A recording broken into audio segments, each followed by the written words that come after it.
Naglabas ng cease and desist order ang Securities and Exchange Commission o SEC laban sa Fidelity Capital Investment Group o FCIG matapos makumpirma sa investigasyon na hindi rehistrado at walang lisensya ang kumpanya para mangalap ng investment mula sa publiko. Ayon sa SEC, una nang naglabas ang ahensya ng advisory noong Enero na nagbababala sa publiko na ang FCIG ay hindi rehistrado at hindi otorisadong na mag-solicit ng investment.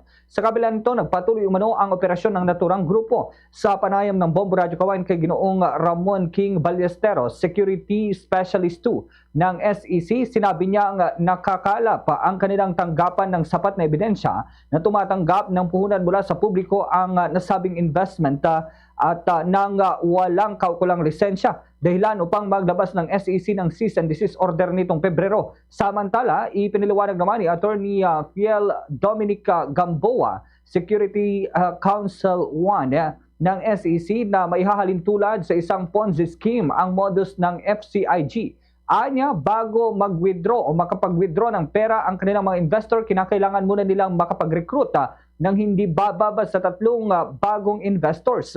Dagdag pa ni Gamboa, pinangakuan umano ang mga investors ng mataas na kita na umaabot sa higit 1% kada signal, araw-araw na tinatayang aabot sa 600 pesos kada araw. Batay sa investigasyon, ginagamit o gumagamit umano ang FCIG ng isang messaging application na sinasabing para sa trading, subalit ng suri nito ay wala umanong aktwal na laman at gawa-gawa lamang ang nasabing application. Ginamit din ng SEC ang Huawei Chess upang matukoy naman ang aktibidad ng FCIG ay pasok sa definisyon ng isang investment contract kung saan naglalagak ng pera ang publiko na may inaasahang tubo mula sa operasyon ng ibang tao. Dahil dito ay nahaharap ang FCIG at ang kanilang mga solicitors nito sa paglabag sa Section 8, 26 at 28 ng Securities Regulation Code. Binigyang diin din ng SEC na kung hindi susunod ang mga sangkot sa cease and desist order, maaari silang makasuhan sa paglabag sa batas. Sa ngayon, patuloy pa rin ang SEC sa pangangalap ng karagdagang ebidensya at ayon sa ahensya, halos buong Rehiyon 2 ang apektado sa naturang investment scam.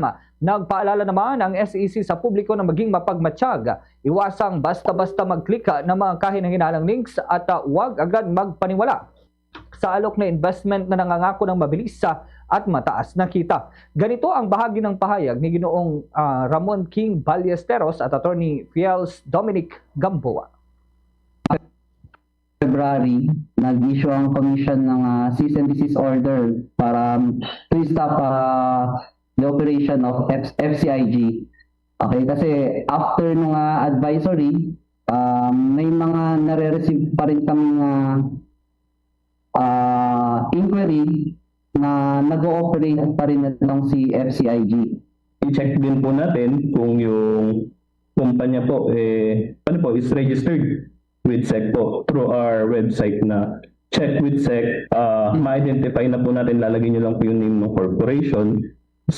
Malalabas na po doon kung registered po ba to sa SEC, kung meron ba itong secondary license. When it's too good to be true po, probably scam yan.